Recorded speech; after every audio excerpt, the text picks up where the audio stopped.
नमस्कार, citizens voice show में आप सबका स्वागत है। इससे पहले कि मैं कार्यक्रम की शुरुआत करूं, आप लोगों से निवेदन है, सिटीजन्स वॉइस शो लाइक करें, सब्सक्राइब करें, नोटिफिकेशन बटन ऑन करें, ज़्यादा से ज़्यादा लोगों में वीडियो शेयर करें। इसका ऑफिशियल हैंडल एजे सिंह ऑफिशियल है और हम चाहते हैं कि ज़्यादा से ज़्यादा लोगों तक ये पहुंचे। जनता की आवाज़, आवाम की आवाज़, सिटीजन्स वॉइस शो। आज हमारे साथ गिरीश जोशी जी, सीनियर जर्नलिस्ट मौजूद हैं। बहुत बहुत स्वागत है गिरीश जोशी जी आपका। धन्यवाद सर। और सुबह ही आपसे बात हो रही थी, आज कतर में तालिबान और पाकिस्तान के बीच में एक मीडिएशन टॉक है। ये मीडिएशन टॉक किस बारे में है? ये बागराम बेस के बारे में है। 800 किलोमीटर चाइना के बॉर्डर से, रफली an hours flight from Chinese nuclear missile facilities in Xinjiang. Trump उनको चाह रहे हैं कि हमारा एक क्रिटिकल वेंटेज पॉइंट है जो हमें वापस मिलना चाहिए। बाइडेन ने गलती की 2021 में उसको सरेंडर करके। अब बात ये आ जाती है कि एक चीज जो आप छोड़ चुके हैं उसको वापस हासिल करने के लिए जद्दोजहद क्यों की जा रही है? तो कहा यह जाता है कि वहां पर जो आर्सनल पड़ा है, वहां पर जो वेपनरी पड़ी है, वो अमेरिकन है। इससे पहले कि तालिबान उस पर कब्जा करें, अमेरिका अपनी वेपनरी चाहती है वापस, या वो पाकिस्तान से चाहती है कि उसको काबू में कर ले। ये सारा मामला क्या है? और अफगानिस्तान की जो रेयर अर्थ एलिमेंट्स हैं, माइनिंग अपॉर्चुनिटीज हैं, क्या इसको इससे जोड़ के देखा जा सकता है, या सिर्फ एक वेंटेज पॉइंट जिससे चाइना के बढ़ते वर्चस्व को रोकने की अमेरिका की कवायद? आप इसको कैसे देखते हैं गिरीश जोशी जी? देखिए आत्मजीत जी, ये अब जो फ्यूचर वॉर होगा that will be only because of the rare earth material, क्योंकि उसका इंपॉर्टेंस इतना ज्यादा बढ़ गया है कि आप अभी यू नेम द इक्विपमेंट और वो आपके रेयर मैग्नेट्स के बगैर चलेगा नहीं। अब रेयर अर्थ आप निकाल तो लोगे, उसको प्रोसेस मैग्नेट में कौन करेगा? तो 95% मोनोपोली उसकी चाइना की है उस पे। तो समझ तो सभी रहे हैं कि आप उसको जब तक डेवलपमेंट करोगे तब तक ये होगा कि या तो आपका सप्लाई बंद हो जाएगा तो फिर आपकी हालत खराब हो जाएगी। अब बगराम की जो हम बात कर रहे हैं कि ये कुछ पॉलिटिकल सर्कल्स में से बोल रहे थे कि भाई अमेरिका ने पाकिस्तान को सुपारी दे दी है कि आप बगराम पे कंट्रोल ले लो। उसका रीजन क्या है? आप देखिए 2005 से 2021 तक ये वहां पर जब थे तो इन्होंने ऑलमोस्ट वहां पे एक दोहा एग्रीमेंट के बाद ये हुआ था कि जुलाई 2 को 2021 को चुपचाप अमेरिकन ने वहां से विड्रॉ कर लिया, उन्होंने बताया नहीं। फिर ऑफिशियली उन लोगों ने अगस्त में 15 अगस्त को इन्होंने ये जो अफगान फोर्स था, अफगान जो इनके पास जो गवर्नमेंट का था, उसको ये चुपचाप बगराम हैंड ओवर करके चले जाते हैं। होता क्या है कि जैसे ही उन्होंने 15 अगस्त को इन्होंने अफगान फोर्स को सौंपा, 30 तारीख को तालिबान ने उसको टेक ओवर कर लिया। अब 30 अगस्त 2021 से इनके कब्जे में है। अब हुआ क्या कि जितना वो माल सामान निकाल सकते थे उसमें 38% माल बाद में तालिबान का बगराम टेक ओवर करने के बाद वो रह गया। अब उसकी आप थोड़ा सा फिगर्स देखें तो उसमें 3 lakh rifles, machine guns, bullets, 16 lakh bullets, ये उनका स्टॉक ऐसे का ऐसा रह गया। अब आप थोड़ा बैकड्रॉप में जाएंगे तो ये बहुत पुराना सोवियत यूनियन ने 1980 से 1980 में ये एयरपोर्ट बनाया था, because Soviet Union wanted to fight America. तो उसके अंदर एक समझ लो बहुत एक स्मार्ट सिटी है। Bagram is not only airport, अंदर बंकर्स हैं, उसमें मॉल्स हैं, उसमें होटल्स हैं, रेसिडेंशियल्स हैं, उसमें प्रिजन्स हैं। तो उन्होंने अपने हिसाब से पूरा ये बना के रखा था कि लॉन्ग टाइम फाइट चलेगी, तो उन्होंने डबल स्ट्रिप का एयरपोर्ट भी बनाया जहाँ पे हैवी एयरक्राफ्ट लैंड कर सकते हैं। अब ये जैसे ही आपका सोवियत यूनियन वहां से 91 में कू होता है और चला जाते हैं, तो America did not waste a time to come back. तो ये 2005 में यहाँ आके इन्होंने ये सारा कार्यक्रम शुरू कर दिया, उसको रिवैम्प करा, अपने सारे इक्विपमेंट्स रखे। अब उसके अंदर आप देखिए तो 22,000 ये हम्पी जो इनकी ट्रक्स हैं, हम्पीड बोलते हैं, वो Humvee trucks are bullet proof और वो फ्रंट लाइन में जाके लड़ सकती हैं, वो 22,000 रह गई है। 78 एयरक्राफ्ट UH-60 ब्लैक हॉक्स और A-29 सुपर टुकैनो जो 2 एयरक्राफ्ट है वो भी वहां पे लास्ट मोमेंट पे ले नहीं जा पाए और ये वहां रह गए।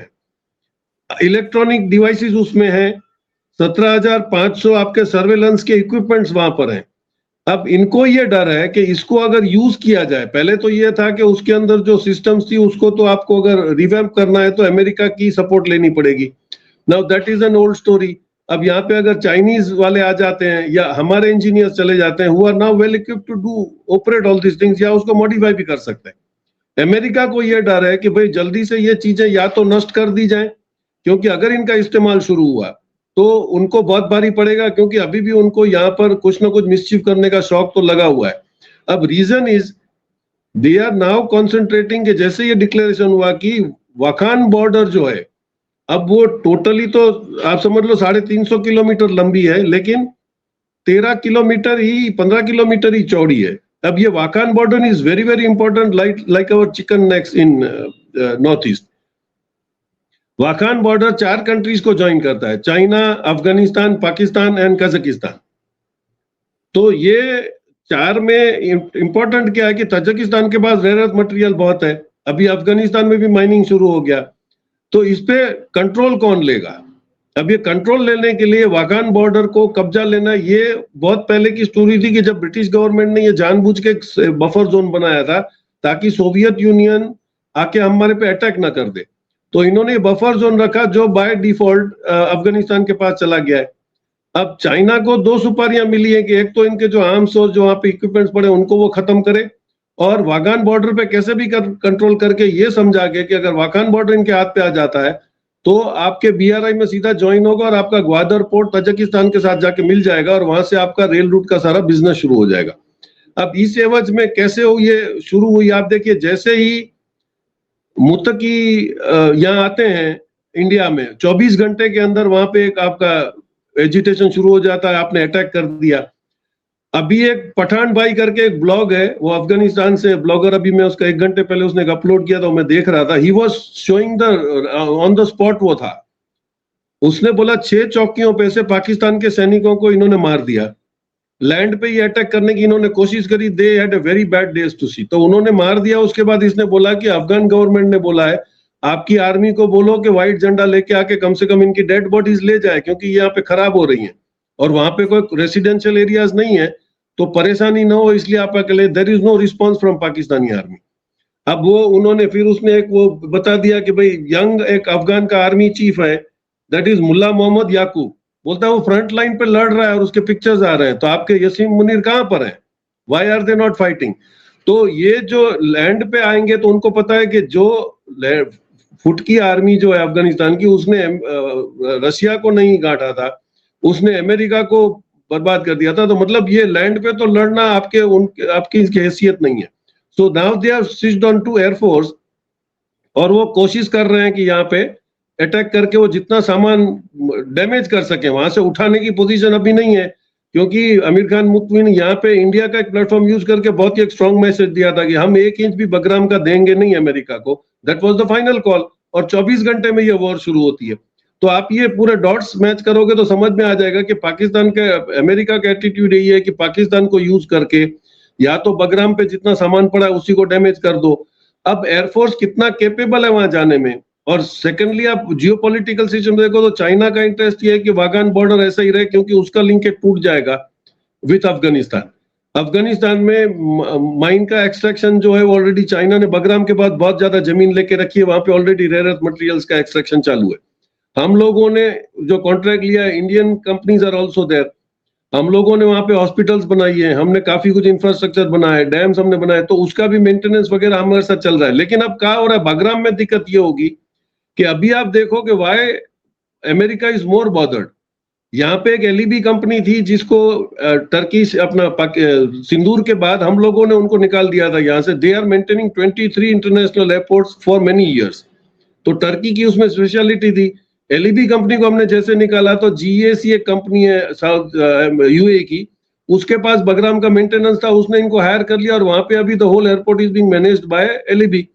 तो Turkey is already there, China is there, Tajikistan doesn't want that Wakhan to open up. तो ये जो सारा अरेंजमेंट हो रहा है इसमें पाकिस्तान कूद तो पड़ा है, लेकिन I think it will be very bad days for them, क्योंकि उसने सारे लोगों से दुश्मनी कर ली। अब अमेरिका के सपोर्ट में उसको इंडिया से भी लड़ना पड़ेगा, अफगानिस्तान से भी लड़ना पड़ेगा, तजाकिस्तान और चाइना से भी लड़ना पड़ेगा। वागान बॉर्डर इस वक्त कोई भी पाकिस्तान ले सके ऐसी परिस्थिति में नहीं, और कोई देंगे भी नहीं उसको। तो I think this is the whole concept that is happening. तो जो इन्होंने ले ली है जिम्मेदारी कि वो खाली करवा के देंगे, I think that is only for minting money, और ये मैं नहीं समझता हूँ कि Pakistan would succeed in capturing Wakhan border. या और इसमें एस्टोनिशिंग आप देखिए, रिसेंटली जो डायरेक्ट कमर्शियल फ्लाइट्स चालू हुई है उसमें कितने कंट्रीज हैं, they already started commercial flights to Afghanistan. Air Arabia है, फ्लाई दुबई है, टर्किश एयर है, कतर है, चाइना एयरवेज है, ईरान है, even India is operating the flights to Kabul. तो उसके पास 3 एयरपोर्ट्स हैं, कॉमर्शियली वो चालू कर रहा है और उसको अभी समझ में आ गया है कि लेट अस डू बिजनेस। तो Afghanistan is tilting more towards now becoming a business country then an war torn country. जी जी। इसमें आपने वेपनरी की बात की। $7 बिलियन यानी करीब 60,000 करोड़ रुपए की वेपनरी इक्विपमेंट जो है वो तालिबान के हाथ में है।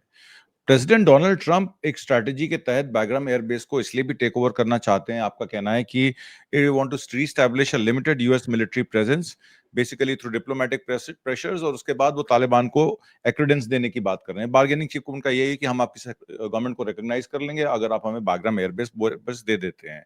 एफर्ट इसलिए भी मार्च 2025 से ये साइलेंटली चल रहे हैं। अमेरिका की अपनी जियोपॉलिटिकल एम्बिशंस हैं, रिसोर्स इंटरेस्ट हैं, डोमेस्टिक पॉलिटिक्स भी जो है वो 2021 के US withdrawal under president Biden की वजह से डोनाल्ड ट्रंप इसको रिवर्स करना चाहते हैं। और इसका उन्होंने बड़े पब्लिकली उसको अनाउंस भी किया और उसके बाद व्हाइट हाउस ब्रीफिंग को डिलीट कर दिया गया कि Chinese proximity to Afghan operations. तो क्या डोनाल्ड ट्रंप जिस तरीके से टैरिफ लगाते हैं चाइना पे, पहले 100% टैरिफ लगाते हैं, 125% टैरिफ, 145% टैरिफ लगाते हैं, फिर उसको विड्रॉ कर लेते हैं। अब एशियन कंट्रीज की मीटिंग होने वाली है। ये कहा जा रहा है कि प्राइम मिनिस्टर मोदी जो हैं डोनाल्ड ट्रंप से मिलने का 22 तारीख को उनके पास एक चांस है। उसके बाद वो चाइना के साथ, शी जिनपिंग के साथ अपनी वार्ता में चले जाएंगे। आपको लगता है कि अमेरिका भारत की तरफ एक इक्वल फुटिंग से देख रहा है? आए गए दिन कि मुझे प्राइम मिनिस्टर मोदी ने कह दिया है कि हम रशियन ऑयल नहीं खरीदेंगे, इस तरीके के बयान ट्रंप दे रहे हैं। एक्सटर्नल अफेयर्स मिनिस्ट्री उसको डिनाई कर रही है। दूसरी तरफ पाकिस्तान अफगानिस्तान को एक्यूज कर रहा है कि वो इंडिया का प्रॉक्सी है। दोनों तरफ से गेम चल रही है। अमेरिका, डोनाल्ड ट्रंप जो है मोदी को दबाने की कोशिश कर रहे हैं, पाकिस्तान इंडिया को एक्यूज कर रहा है कि अफगानिस्तान में जो तालिबान है वो इंडिया का प्रॉक्सी है, और तीसरी तरफ ये रशियन ऑयल को लेकर आए गए दिन रोज खबर आती है। इन तीनों विषयों पर आपका क्या कहना है? डोनाल्ड ट्रंप चाहते क्या है और प्राइम मिनिस्टर मोदी की आज की डेट में पोजीशन क्या है इस पूरे जियोपॉलिटिक्स में? देखिए, कई बार तो पॉलिटिक्स में remaining silence is a very big message. अभी 2 दिन पहले हम लोगों ने भी डिस्कस करा कि government Indian Oil corporation Russia से जो ऑयल ले रहा है उसका उसने युआन में पेमेंट कर दिया है। तो आप ये समझ ली कि ब्रिक्स का जो ये अरेंजमेंट था बार्टर वाला वो शुरू हो गया है। अब हमारे रुपीस बहुत पड़े हैं रशिया में, तो उसको एकोमोडेट कैसे करेंगे? तो this will be transferred to Chinese yuan payment, और उसका रशिया का भी काम हो गया, चाइना का भी हो गया और हमारा भी हो गया। तो आई थिंक जो प्रैक्टिकली हम लोग कर रहे हैं, और एक्सटर्नल अफेयर्स मिनिस्टर जब ये स्टेटमेंट देता है कि भाई ऑन द प्रायोरिटी हमारा टॉप पे ये होगा कि हम हमारी पब्लिक को सस्ता पेट्रोल दे, हालांकि दे नहीं रहे, लेकिन टू एस्टैब्लिश दैट वो बोलेंगे कि भाई हमको तो जहां से सस्ता मिलेगा वो लेगा। और टेक्निकली चीजें जो हम बात कर रहे हैं इसमें even America understand, even we understand. आपका जो सबसे बड़ा एशिया का रिफाइनरी जो रिलायंस का है जामनगर में, that is well equipped to purify only the crude oil coming from Iran and Russia। अब उसके आप सेटअप तो चेंज नहीं कर पाओगे। तो ये ऑब्वियस है कि हमारी 11 की 11 जितनी भी रिफाइनरीज है वो इस तरह से डिजाइन कर गई हैं कि कहीं से भी अगर ऑयल आता है तो शॉर्टेज नहीं हो और वो रिफाइन करके मार्केट में सप्लाई दे सकते हैं। और ये हुआ भी है कि हमने कभी भी ऑयल शॉर्टेज का महसूस नहीं करा है। तो अरेंजमेंट्स ही होते रहेंगे। It will be Indian Oil Corporation to decide उसको कहां से लेना है। न्यारा वहां से डिसाइड करेगा, वो वहां से लेगा। तो एवरीबडी सिटिंग इंडिपेंडेंट। अगर आपके पास सरप्लस कैपेसिटी और आप एक्सपोर्ट भी करते हो तो ये इनका दोगलापन है। अमेरिका वहां पे आप एफटीए भी कर रहे हो इंडिया के साथ, नेटो वाले, और फिर आप बोलते हो आप ऑयल भी उनसे ले रहे हो अमेरिकन सैंक्शन होने के बाद। तो अगर जो ऑयल ले रहे हैं उस पे सैंक्शन लगाने के बगैर तुम इंडिया के पीछे कान मरोड़ के खड़े रहते हो, इसका मतलब कुछ है ही नहीं। और I think even worst expecting Modi will not be able to compromise anything on the oil sector coming from Russia. सीधी सी बात, क्योंकि आपके पास आप रशिया से ऑयल बंद कर दोगे तो आपकी रिफाइनरी बंद हो जाएगी। आपके दूसरे जो ऑयल्स आ रहे हैं that will be very costly. तो आप इकोनॉमीज कहां ले जाओगे? उतना तो किसी बेसिक को समझ में आ रहा है। तो ये सब बोलना एक करना, और वो ट्रंप का तो जो उसको सुबह सुबह सपना आ जाता है बोलते थे, he is not practically working. इसने चाइना पाकिस्तान में भी देखो एक बहुत ही बगैर सोची समझी गेम कर दी कि असीम मुनीर को बुला के उसने उसको फील्ड मार्शल डिक्लेयर कर दिया। अब ये सोचता है कि ये इसको हम फील्ड मार्शल बन गया तो अब जिंदगी भर इसको ही कू करके अगर प्रेसिडेंट बना देंगे तो पाकिस्तान टोटली जिंदगी भर हमारे पास रहेगा। But that is not the position in Pakistan also now, क्योंकि वहां पे भी पब्लिक ओपिनियन चेंज हो रहा है। अभी आप देखिए ISIS के जो अफगानिस्तान में जो आपका सामान पड़ा था, वो जानबूझ के अफगान फोर्स ने उसको बोला कि हमको इसलिए टैकल करा कि ICIS का जो के ब्रांच है उसको हम लोग टैकल करेंगे, हालांकि उल्टा हुआ। अब ये क्लेम कर रहे हैं पाकिस्तान वाले कि ICIS के वालों ने तो सामान बेच दिया था उन आतंकवादियों को जो कश्मीर में जा रहे थे। Now there is no match to that. और अगर उस टाइम पे भी होगा तो अभी तो तालिबान की गवर्नमेंट आ गई है which is not going to help you out in that. एक वो सेक्टर बंद होने के बाद पश्तून आपके साथ रहने को तैयार नहीं है। बलूचिस्तान में जब तक इलीगल ईरान से ऑयल लेके बेचा जा रहा है तब तक वो अरेंजमेंट ठीक है इकोनॉमिकल, लेकिन जिस दिन अगर आपने बिगाड़ दिया, जैसे ही आपने पाकिस्तान अमेरिका को ज्यादा सपोर्ट करा तो एक तरफ से बलूचिस्तान, एक तरफ से पश्तून और एक तरफ से अफगानिस्तान, तो आप कहां पे टिके रहोगे। और वहां पर ये सबसे बड़ा ड्रॉबैक जो इनके इनर सर्कल्स में डिस्कस होता है कि इन्होंने पूरा एडमिनिस्ट्रेशन एक कौम पंजाबी कौम को दे दिया है। Now other people into the army are also not going well with them. तो ये हो रहा है कि वहां पे भी एक काफी वर्टिकल डिवाइड्स है, लेकिन प्रोपोगंडा में नहीं चल रहा है। जब सामने आ जाएगा तो समझ में आएगा। But blessing in disguise for India कि अच्छा है कि पाकिस्तान को अमेरिका ने सुपारी दी है to get into Afghanistan and there is the price that they are going to pay now. जी जी, आपने बताया कि जो रिसेंट एस्केलेशंस हैं पाकिस्तान की एयर स्ट्राइक्स जो अफगान बॉर्डर पे चल रही हैं सिंस अर्ली अक्टूबर, ये यूएस द्वारा एक सुपारी दी गई है पाकिस्तान को कि आप उनको अफगानियों को डिस्टेबलाइज कीजिए ताकि बागराम एयरबेस के लिए वो नेगोशिएटिंग टेबल पे आ जाएं और इसीलिए उनको कंसेशंस मिल जाएं। नेगोशिएशंस अफगान और पाकिस्तानी ऑफिशियल्स में आज दोहा में शुरू होने वाली हैं। देखना पड़ेगा कि उसमें क्या ट्रूस होता है। हालांकि इसकी संभावना कम है कि बागराम एयरबेस दिए बगैर तालिबान का पीछा छोड़ने वाले हैं अमेरिका और पाकिस्तानी।